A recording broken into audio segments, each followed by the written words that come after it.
Cam Higby is he's on YouTube. He was at one point a TikToker, but I don't think he's on TikTok anymore. Cam Higby, how you doing, man? Pretty good. How are you, man? Doing well. How's It's my audio sound good and stuff? it sounds good to me. It sounds Cool. like quality. Let's see. Sweet. Um I I yeah, go am ahead. on TikTok, but they keep banning me, so Oh, so you over don't and have over again. a I'm just being a thorn in their side on purpose. right on. So you're a gorilla TikToker. I'm a gorilla TikToker, yep.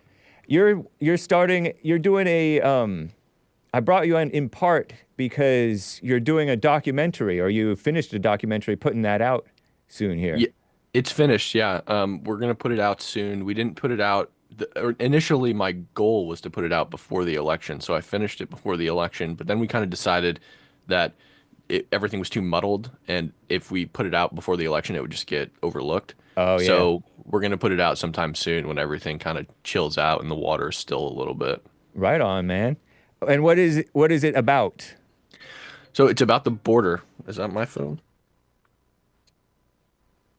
Here, one second. Sorry. No worries. So it's about the border.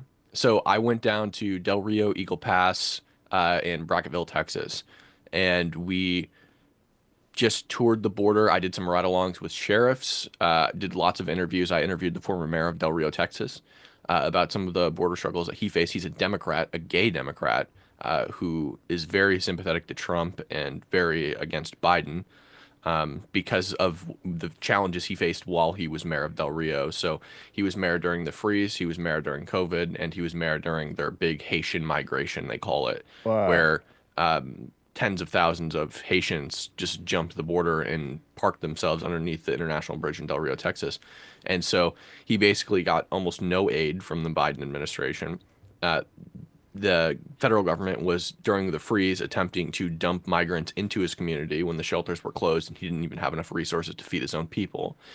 So that really irked him. And then I also interviewed some other people, like a 70-year-old rape victim, for example, who was she was literally 70 when she was raped, and she was raped by Wow. a Honduran illegal immigrant in her own home. He broke in, climbed in through her window, opened her front door for a mob of his friends to come in and rob her house, and then he took her into her bedroom and raped her, tied her up, and left her tied up in her bedroom. Man, what possesses a person what what is the state? Because this is fairly a common story, you know, the rapes that sometimes happen from these people from young and old, very young and very old, and brutal crimes against them. Yeah. What's the situation? How are they raised? What is the situation that they're doing this Well, relatively commonly? these people just have I don't know if it's a power thing or what's going on, but it's just absolute and utter disrespect for the laws of this country. In every sort of aspect of them coming here, you see just utter disregard for the laws or for general morality. This Yeah. poor woman was telling me her story, and she talked about how the entire time it was happening, she's telling this guy, "I'm old enough to be your grandmother. I'm old enough to be your Wow. grandmother." Kid was 19. And he just kept going. He said Yeah. he said, "Be quiet, keep yourself quiet, or I'm gonna call all of my friends in here, and they're gonna join in on the assault." In English? Uh, no, In no, Spanish? he said it in Spanish. She also is a Spanish speaker. Okay. I had to have a translator during the interview. Yeah. But another thing too is it's funny, the environmentalists will, they never shut up about the environment and climate change and the world's going to end, blah blah blah. But when these migrants come, one thing that they do is they cross through the river usually, and then they hop a fence, and what they do is they bring with them a bag of dry clothes because they're going to get soaked in the Del Rio, or the Rio Grande River is disgusting. It's people poop in it, they pee in it. Um, Yeah. uh, Places like Laredo, when I was there, were under a boil water notice because all of their water is drawn from the Rio Grande, and it's so disgusting you can't drink. Like, even no matter how much you purify it, you can't drink it. So Wow.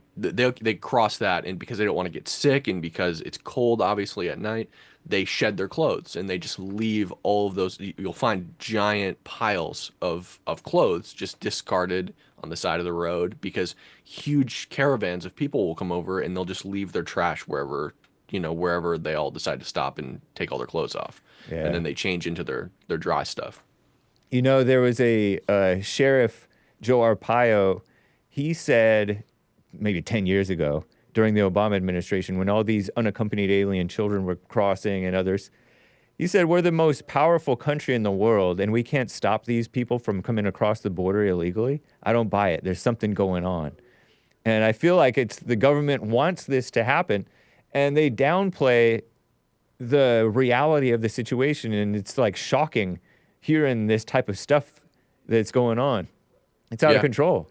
Well, one thing about the kids too is I was talking to some sheriffs, especially Kinney County where Brackettville is. It's a huge sort of trafficking highway because it's a border county, but it's also like kind of a tall border county that if you take the highway there, it can get you close to San Antonio, and once you're in San Antonio, you're pretty much home free. So the sheriffs there catch a lot of traffickers. So that's human traffickers, drug smugglers, anything. Human traffickers, they said by far are the biggest trafficking industry. So I asked, what's the most common thing they're trafficking? People. So one thing they said is they find the same kid over and over again being trafficked by different people. And Wow. that's because the cartel will, family units get preferential treatment. So the Yeah. cartel will smuggle two adults that don't know each other up with one child. And then once they're home free, once they've made it to San Antonio, they go wherever they want. They've gotten caught. They're a family unit. They get preferential treatment. They're released.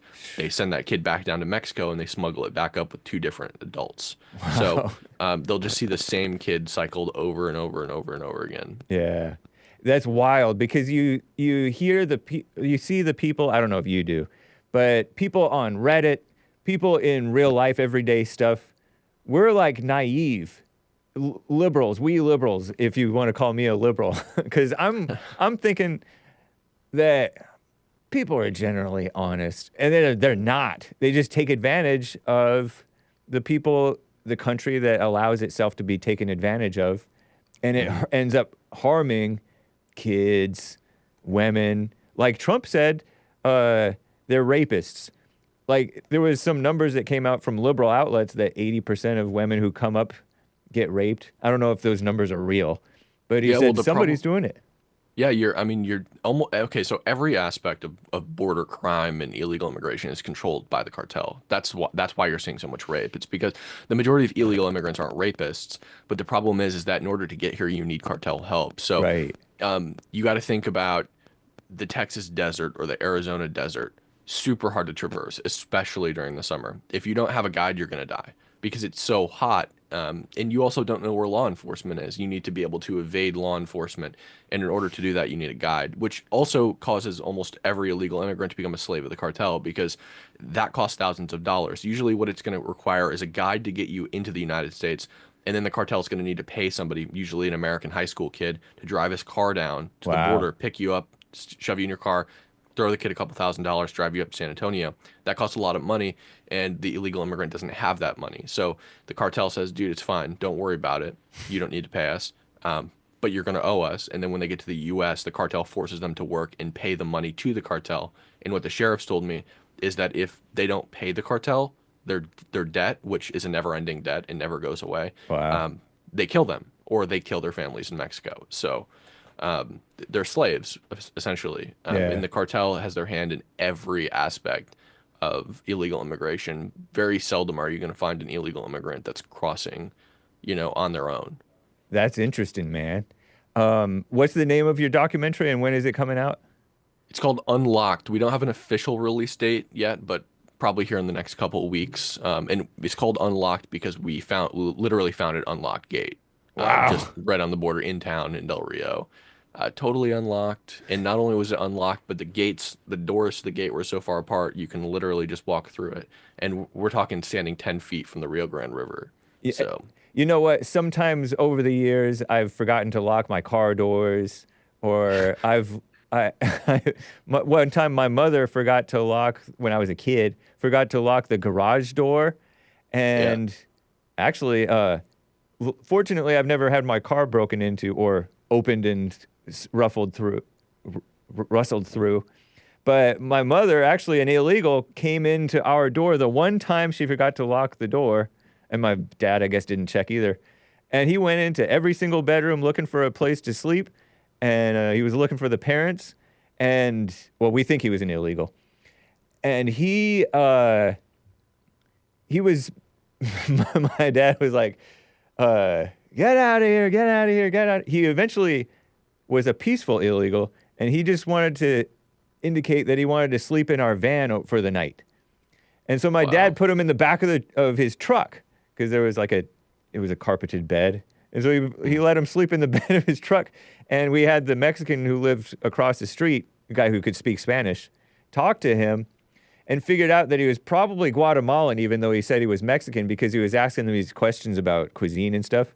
And this guy found a family that was peaceful. Luckily, he was peaceful. Luckily for us, I guess, he was peaceful. But unlocked doors sometimes don't get taken advantage of, but sometimes they do, and sometimes the people are worse than others. That's Yeah. crazy, man. Yeah. Yep. And you know, even if they are locked, they'll just climb over those fences. So it's crazy. Yeah, They're totally. it's a huge problem down there. Every time I go to the border, I leave feeling a little uh uneasy. You know, you can't go down there and talk to all these locals and interview them and stuff and leave without feeling uneasy. I've done it twice. I've filmed two separate documentaries down there, and it's kind of mortifying every time. Is one of those documentaries already out? Yeah, so we did kind of like a three-part thing when I worked at PragerU, and that's out. Yeah. Okay. Wow. Um, what do you think of Trump's wall? Tom Homan, is the wall going to work? Because you just said that they climb over the walls. Yep. I know that the walls somewhat work, and Yep. that it's part of the solution. What's your take on all that? Tom Homan Yeah, being the so border czar. so I love Tom Homan. So when I say that they climb over the fences, I mean specifically like the Abbott fences. So you'll see like chain link with razor wire over the top of it. That's what they climb over. Okay. And you know they climb over it because anytime you see that chain link with the razor wire over top, you're going to see clothes caught in it. And that's because they climb over it and their clothes get caught and they just jump over and their clothes stay up in the razor wire and they never take it down. It's disgusting. Um, but the wall does work. And the reason for that is because the Trump wall is much larger than the Abbott fence. The Abbott fence is about 6 feet tall, or 7 feet tall, and the Trump wall is obviously much larger. But that's not the reason the Trump wall works. The Trump wall works is because it's so large. If you've ever seen a picture of the wall, there's openings, there's gaps in it, and that's on purpose. And the reason those gaps are intentional is because the illegal immigrant, rather than bringing a 10-foot ladder with them that they can't afford because they can hardly afford anything to climb this wall or to, just spend energy to climb over it in general because the walks that they're going on to get here are insane. We're talking like 3-day walks just on the Mexico side and then 3-day walks on the Texas side. Wow. Calories are important. Survival is like a huge factor in all of this. So rather than spend calories and energy on climbing the wall, and potentially hurting yourself, they'll walk because they know there's gaps. They'll walk until they find the gaps, and those gaps are choke points. So at those gaps, the federal government is supposed to Monitor. position National Guard, Border Patrol, so that when they cross over through those gaps, they cross through right into the arms of the federal government. Nice. And then what's supposed to happen from there is they're supposed to get deported. Right now, they're positioned at those gaps and they're catching people, but the problem is they're releasing them. They're not deporting them. They're not detaining them. They're just releasing them. Is that So the asylum loophole? Trying to pretend like they're pleading asylum? pretty much, yeah, yeah. So from what my understanding is, they'll catch them, and then after they catch them, then they say that they're seeking asylum. Catch and So release. yeah, so that's what happens basically. And I talked to sheriffs down there because I debated Destiny, literally the day before I went to the border. So when I showed up to Jubilee, I showed up with my suitcases because I was heading to the airport right after the filming, and he said that asylum is a problem. We don't have a problem with illegal immigration at all. And I agree with the asylum problem. There is absolutely a problem with asylum seekers, but I posed that exact question to a sheriff that I rode along with down there, and he's like, we absolutely have a problem with illegal crossers. If you're hiding in the back of somebody's car or in their trunk, you're not seeking asylum. Right. You're illegally smuggling yourself across the border, even if you claim asylum afterwards. Yeah. I Interesting. think if you've got caught illegally crossing, and clearly smuggling yourself past law enforcement, your claim to asylum should be immediately nullified. If you've been in the country more than Good 12 point. hours, your claim should be immediately nullified. You've had more than an opportunity to make it to a port of entry to talk to border officials, and you clearly haven't made any attempt to do so, except conceal yourself from them. Yeah, great point. These, what a mess. Um, you know, and what's your take on Tom Homan? Do you want to go into a little bit of detail there in terms Yeah, of borders are? He doesn't have to be approved. He's yeah. in. I think Tom Homan's great. I love the clip of him talking to AOC, where he Yeah. cites the law that I've been citing for years, 8 U.S. Code 1325, improper entry by alien. If you violate that law, you're a criminal. It's that simple. They talk about on MSNBC and all that about Tom Homan's quote about deporting grandmas. If grandma's in the house, that you have to deport grandma if she's undocumented. Well, no shit. Of course you deport grandma if she's an illegal immigrant because she's in violation of 8 U.S. Code 1325, Yeah. improper entry by alien. Get her out of here. If you go to the house.budget.gov, you'll find that illegal aliens are a net fiscal drain on the U.S. economy. They try to tell you that they pay more in taxes than they use in social welfare. It's not true. Yeah. They use far more in social welfare than they pay in taxes. And illegal immigrants do pay taxes sometimes, but it's not enough to offset how much they use. What about the crime thing? I was told by a former guest of mine, I debated him before, Tom Foolery Show. He said that the same thing that the mainstream media says, that immigrants do less crime than Americans, Yeah. and illegal immigrants do even less because they want to be undetected. That hasn't Yeah, it's been not my true. experience. Yeah, it's not true. So this comes from like a National Academy of Sciences study, and the problem is this. So first of all, the only state that you can use to calculate this is Texas because they're the only state that reports the status of illegal immigration when they report crimes. So no other state does that. Wow. They don't have any data on illegal immigration. And the only way that Texas does that is basically when they catch somebody for doing an assault or a robbery or whatever. They send their information, their fingerprints or whatever, to the federal government, and the federal government basically sends a thumbs up or thumbs down back that we've caught this person. So they can only count somebody as an illegal immigrant if the federal government has already caught them. Oh. Otherwise, they have no way of knowing that they're an illegal immigrant. And they can't Oh. mark them because they could be a non, like a non-citizen, like somebody who's here on a college visa or a work visa or whatever, and then they're perfectly legal. They're not an illegal immigrant.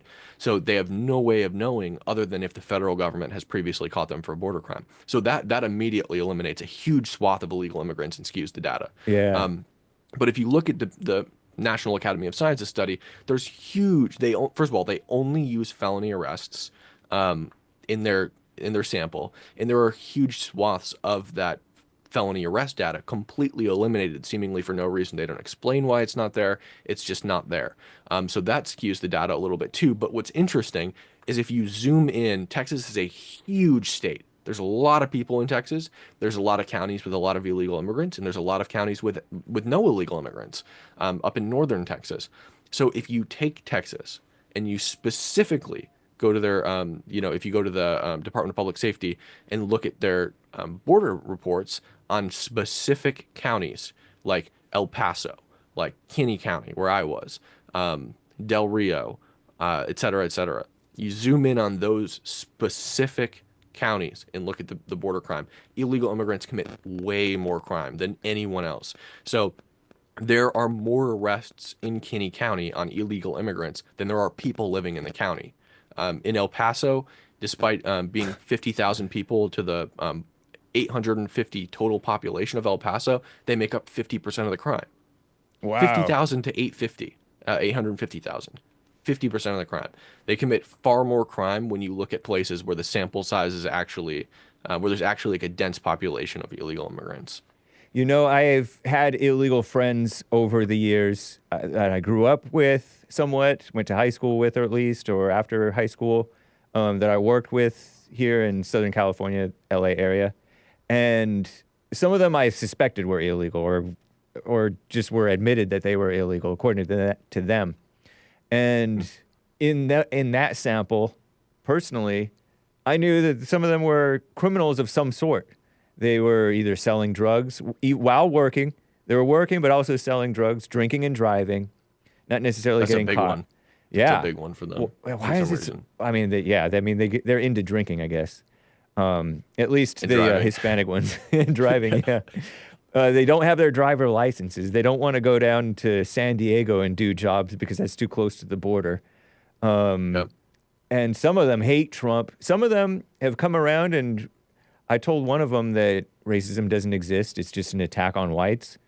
And that stuck with him, and he really like turned his life around. I think he might be legal now, but some are better than others. But per capita, among the illegals I know, and these were not bad guys necessarily in my mind, they were criminals. I mean, they were like low level, don't really have a high regard for the law. They're like every bit as low quality people as anybody else I ever knew. So Yeah. that's interesting.